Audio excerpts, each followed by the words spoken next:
Bonjour à tous. L'Élysée est en crise. C'est une évidence, il y a une abondance de communication sur Macron, Brigitte, beaucoup de choses, des articles, des livres, la mère de Macron qui vient mettre son grain de sable là-dedans, les neveux. Il y a un problème à gérer et on n'est pas du tout dans le people. Non, non, on est dans un problème politique de fond. Ripollinage d'images pour Macron, préparation de la suite, évacuation d'un problème, Brigitte, à quelques semaines du procès américain, et peut-être d'autres problèmes, des gens qui crachent le morceau, car l'intervention de la mère de Macron est très très étrange, et puis évidemment une opération de com de Macron qui vise quelque chose. La question, c'est pas de savoir si il y aura volonté de se maintenir, c'est 2027 ou 2032, c'est la seule question. Car il y a évidemment volonté pour lui d'être au pouvoir, ou de revenir au pouvoir, ou de se maintenir, mais est-ce que ce sera en attendant 2032 ou en restant en 2027 au pouvoir? Alors que normalement, il ne peut pas le faire. Car cette opération de com actuelle, plus ou moins maîtrisée, a évidemment un objectif. Et cet objectif, pour Macron, c'est ça. On va voir tout cela dans cette vidéo. Alors qu'est-ce qu'on doit répondre à cela? On doit tout faire pour déjouer cette stratégie en lui coupant l'herbe sous le pied, en déposant une motion de destitution, article 68 de la Constitution, au Parlement. C'est aux parlementaires de jouer. Et oui, ce n'est pas parce que l'élection est dans 1 an qu'il ne faut plus rien faire. Nous demandons, nous exigeons aux patriotes le dépôt de cette motion de destitution de Macron. Et à tout le moins, le dépôt et le vote d'une motion de censure contre son gouvernement pour le renverser. Ça, c'est facile, c'est évident, c'est immédiat. Nous allons y revenir également dans cette vidéo d'un Élysée complètement en crise, avec certains qui rêvent que Macron démissionne, Macron s'en aille, que ce soit fini. Merci de partager cette vidéo si vous le souhaitez. Un petit clic sur le bouton s'abonner, clic gratuit, s'abonner à la chaîne fera que la vidéo sera mieux partagée, mieux vue. Si vous voulez vous abonner, en tout cas, c'est très efficace. Si vous voulez pas, je respecte, merci déjà d'être là. Mais si vous voulez aider, ce petit clic gratuit sur le bouton s'abonner aide énormément à toucher de nouvelles personnes. Merci d'avance. Vous le savez, mercredi 27 mai, ça approche. Je suis à Millau le soir en réunion publique, c'est entrée gratuite, c'est ouvert à tous. Il faut juste vous inscrire par le lien qui est sous la vidéo en description pour nous aider à organiser. J'ai hâte de vous y retrouver. Et puis, vous le savez, nous avons lancé les inscriptions pour les Assises de la souveraineté d'Arras, samedi 12 septembre. Plus gros événement souverainiste de France, près de 4000 personnes, peut-être même plus, attendu 30 personnalités. Et bien évidemment, l'inscription est ouverte par le lien avec le programme sous la vidéo en description. Ne tardez plus, on a laissé à 5 € l'entrée pour tous, l'accès à toute la journée, on n'a pas bougé les prix malgré l'inflation. Aidez-nous à, ceci dit, à l'organiser, à le financer en adhérant, réadhérant ou faisant un don aux patriotes qui sera défiscalisé de vos impôts aux 2/3 au passage. Et rejoignez le plus grand mouvement souverainiste et de résistance de France qui se bat sur le terrain, qui se bat dans le rassemblement, qui se bat partout en métropole, outre-mer, à l'étranger. C'est le moment de venir. Vous pouvez adhérer ou réadhérer aux Patriotes dès maintenant, en effet, par le premier lien sous la vidéo en description, ou nous aider à financer Arras et tout le reste par un don au mouvement. Deuxième lien sous la vidéo en description. Je rappelle que nous sommes un mouvement qui n'a pas un centime de financement public ni d'aide publique. Rien. Les liens pour faire tout ça se trouvent aussi sur le site les-patriotes.fr. Et oui, ça fait baisser vos impôts. Il y a 2/3 de défiscalisation pour vous en plus sur chaque adhésion, réadhésion ou don aux patriotes. Profitez-en. Énorme bravo aux donateurs et aux réadhérents. Bienvenue aux nouveaux adhérents patriotes. On y va. Crise à l'Élysée. Sa mère qui lui conseille de partir. Que se passe-t-il? Quel est le but? Faut débroussailler tout ça. D'abord, une opération de communication, de réparation d'images, sans précédent de gestion d'un problème. Manifestement, il y a un problème. Ce livre du journaliste Florian Tardif, qui est aujourd'hui à Paris Match, un couple presque, entre parenthèses, parfait, c'est le titre, sorti le 13 mai, 225 pages, fait beaucoup de bruit. On va pas y revenir, on en a parlé notamment dans le direct vendredi dernier. Vous savez qu'on est en direct sur cette chaîne tous les vendredis à 19h, dont vendredi prochain, 22 mai. Soyez là, direct interactif, très important. Eh bien, le but, c'est de réparer l'image de Macron d'abord, ce livre, c'est évident. Vous allez voir d'ailleurs, certains ne sont pas dupes. Avec cette histoire fantasque d'une liaison platonique avec une actrice franco-iranienne, on en a parlé, très étrange. Qui y croit sérieusement? Alors ils sortent la grosse caisse. Le Monde fait le service après-vente par un long papier très avantageux pour Macron, sorti ce 17 mai.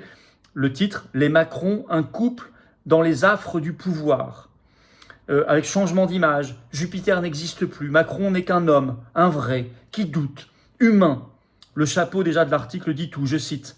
Entre un président de la République qui doute et une première dame qui s'impose. Le journaliste Florian Tardif dresse un portrait saisissant du couple et bouscule la légende jupitérienne du chef de l'État. Un Macron même ambivalent, je cite un extrait. Première révélation, même si le récit officiel ne dupait plus grand monde, Jupiter n'existe pas. Emmanuel Macron, dans l'incapacité chronique à décider, est devenu quasiment proverbial, est un homme qui, au fond de lui, doute en permanence. Atteint du syndrome du bon élève, il lui faut tout savoir, tout comprendre, tout éprouver avant de se prononcer, relate le journaliste. L'ex-secrétaire général de l'Élysée, Alexis Collère lui-même, s'était fait une raison, il faut le laisser touiller. Mais le doute n'empêche pas l'hubris, le besoin d'occuper le devant de la scène est omniprésent chez Macron, quand bien même les Français l'ont désavoué dans les urnes. Privé de majorité, contraint de laisser le Premier ministre gouverner, le chef de l'État se saisit de la moindre crise pour tenter d'exister de nouveau. C'est un Macron même très humain, je cite Le Monde toujours. Il arrive aussi confronté à l'échec, il s'écroule. Au soir du second tour des élections législatives de 2024, consécutives à la dissolution de l'Assemblée nationale en juin de la même année, la déconfiture de son camp est sans appel. Sur la terrasse de l'Élysée, le président de la République s'effondre dans les bras de sa femme, abattue, témoigne un invité qui a surpris la scène depuis la salle des fêtes de l'Élysée et qui verra ensuite Brigitte Macron tenant son époux par les épaules, le secouer sans ménagement. Alors, ça, c'est une opération de réparation d'image. La question, c'est qu'on va la connecter à ce qu'il veut faire en 2027 ou 2032. Et vous allez voir que le sujet, justement, est en train de sortir. Mais il y a un autre objectif de toute cette opération de com actuelle. C'est d'évacuer Il y a un problème, Brigitte. Il y a un problème, Brigitte, sur le fond, et il y a un problème, Brigitte, parce que le procès américain, c'est le 22 juin contre Candace Owens, et qu'il s'annonce très, très mauvais pour les Macron. Alors, il faut peut-être commencer l'opération évacuation de Brigitte Macron. Peut-être aussi pour la suite de la carrière de Macron. Je cite la fin de l'article du Monde. Près de 10 ans plus tard, Florian Tardif décrit l'éloignement qui s'est installé ces derniers temps au sein du couple, sur fond de rumeurs d'une supposée liaison entre le président et une actrice iranienne. Le couple s'éloigne. Alors, d'autres sont moins naïfs, parce que là, Le Monde fait vraiment le service après-vente de la com de Macron, mais d'autres sont moins naïfs. Le Point a sorti un papier ce 16 mai, le titre « Un couple presque parfait, à qui profite le livre sur le couple Macron ?»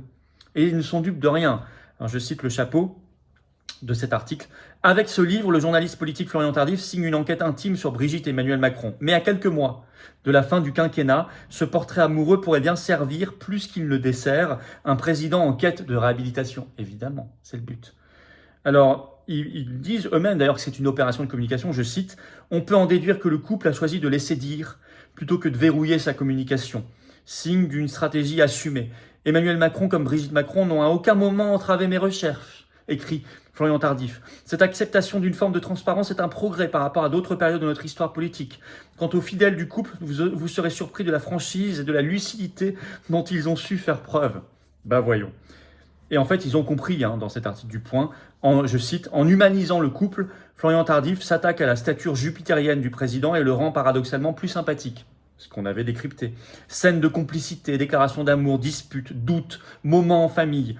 Autant de touches qui prêtent une forme de tendresse à un homme qui n'en laisse guère paraître dans l'exercice du pouvoir. Donc, il a un but derrière. Il y a une crise aussi avec Brigitte Macron. Brigitte Macron qu'il faut évacuer. Plus une tentative de changement d'image de Macron. C'est ça le but de l'opération pour l'instant. Et là, à un moment, soudainement, apparaît la mère de Macron dans l'opération. On est encore une fois dans l'inédit. Alors, tout ce que je vous raconte, c'est du jamais vu dans l'histoire de France. L'histoire des républiques en particulier, c'est extraordinaire. D'un coup, sa mère apparaît dans un autre livre, sorti le 7 mai, tout récent. Donc, elle s'appelle Françoise Noguès, dans un livre qui s'appelle « Les mères de nos présidents », mais en fait, ce qu'on en retient, c'est surtout la mère de Macron, évidemment. Alors, je lis un article qui a été fait là-dessus. « La mère du chef de l'État, Françoise Noguès, se montre particulièrement affectée par la situation de son fils. Elle se rendrait ainsi malade en lisant les commentaires publiés à son sujet sur les réseaux sociaux. Selon les témoignages, elle rêve la nuit que son fils démissionne. » Elle rêve que son fils démissionne. Alors là, on se dit, est-ce que là, c'est une com maîtrisée ? dans le but encore une fois de l'humaniser avec sa maman, etc. Ou est-ce que, comme l'interview récente du neveu Jean-Alexandre Trogneux, très étrange, qui évoquait quand il était jeune une Brigitte qui l'emmenait en boîte alors qu'il n'avait que 15 ans, qui évoque des choses qui sortent maintenant beaucoup plus vite grâce aux réseaux sociaux alors qu'avant ça mettait 10 ans, des déclarations bizarres, presque sous forme d'aveu. Est-ce que là aussi, c'est maîtrisé, la mère de Macron qui rêve qu'il démissionne, ou est-ce que c'est une bourde, c'est pour faire passer des messages, c'est pour commencer à balancer, c'est compliqué à décrire, à décrypter. En tout cas, ça ajoute à un moment très étrange. Il y a une crise, il y a un problème. On n'a pas encore tous les tenants et les aboutissants, mais on est en train de débroussailler. Le but,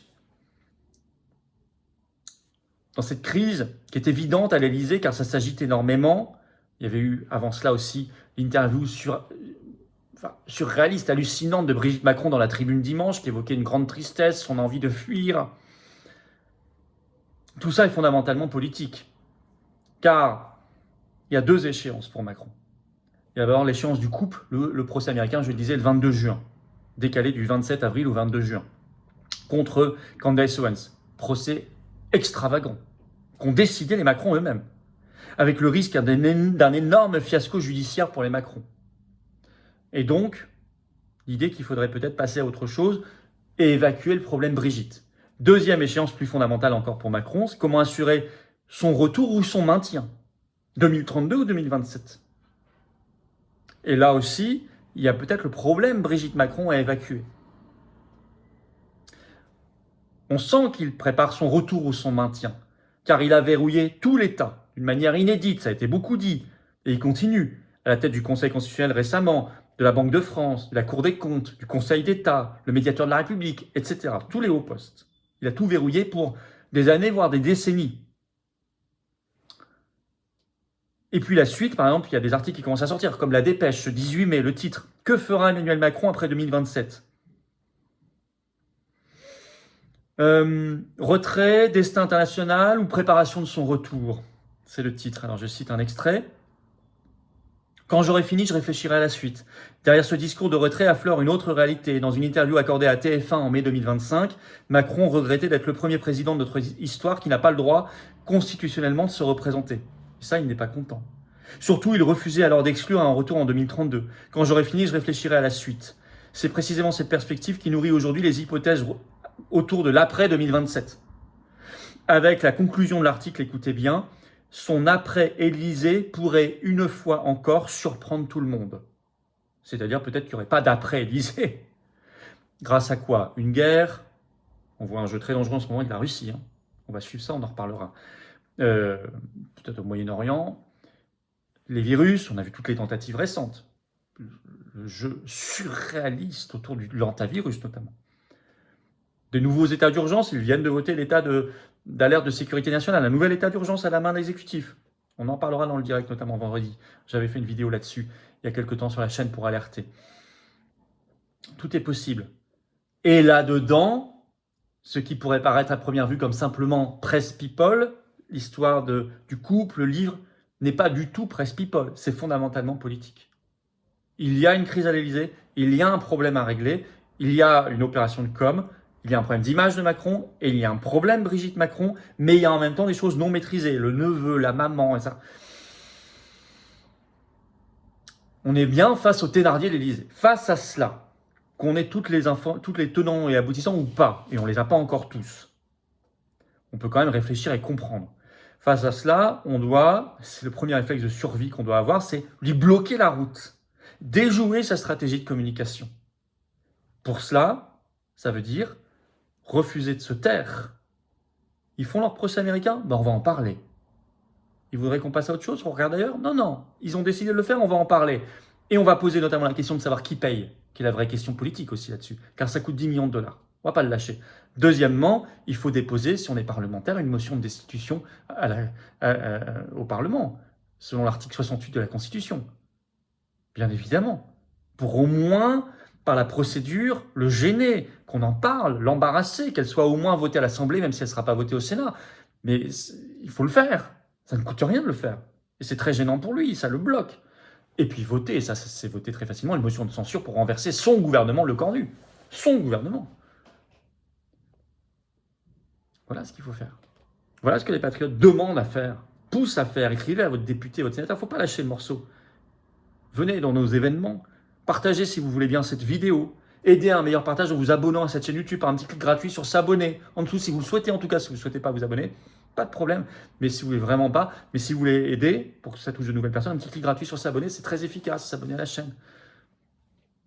Et puis, vous le savez, mercredi 27 mai au soir, je suis à Millau, en Aveyron, en réunion publique, entrée gratuite, ouvert à tous. Il faut juste vous inscrire par le lien sous la vidéo en description. Vous pouvez également vous inscrire, on a lancé les inscriptions pour les Assises de la souveraineté d'Arras, plus grand événement souverainiste de France, de l'histoire même, parce qu'on va encore dépasser le record de l'an dernier.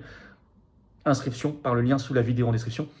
On laisse 5 € l'entrée pour accéder à tout, toute la journée. Aidez-nous par une adhésion, une réadhésion, un don par ailleurs à organiser ou financer si vous le pouvez, qui sera défiscalisé au passage aux 2 tiers pour vous, car nous ne sommes pas dans nos frais avec les 5 €, mais c'est pour laisser au plus grand nombre la possibilité de venir, ce qui est bien notre objectif, car c'est un très gros événement avec 30 personnalités.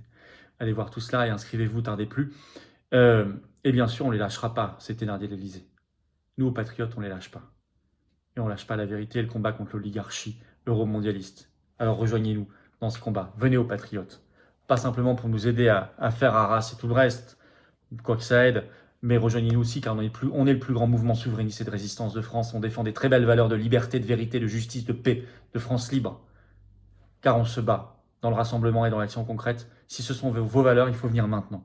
Car on n'a pas un centime d'aide publique, de financement, de subvention, rien. On est libre, indépendant, anti-oligarchique. Si ce sont vos valeurs, venez maintenant. Vous pouvez adhérer ou réadhérer aux Patriotes, vous serez les bienvenus par le premier lien sous la vidéo en description. Ce lien est également en commentaire. Par une petite fiche sur l'écran maintenant et dans quelques secondes un lien sur l'écran. Vous pouvez sinon faire un don au mouvement, c'est le deuxième lien sous la vidéo en description, ce qui permettra de faire nos actions, sinon on ne peut pas, comme Arras et le reste. Les liens se trouvent aussi sur le site les-patriotes.fr. Et donc, je rappelle que toute adhésion, réadhésion ou don aux Patriotes, pour vous, c'est 2 tiers de défiscalisation, une baisse d'impôt. Vous mettez 90 €, c'est 60 € d'impôt en moins. Vous mettez 450, c'est 300 en moins. Vous mettez 3000, c'est 2000 en moins. Vous mettez 30, c'est 20 en moins. Profitez-en. Énorme bravo aux donateurs, aux réadhérents. Bienvenue aux nouveaux adhérents, Patriotes, et vive la France.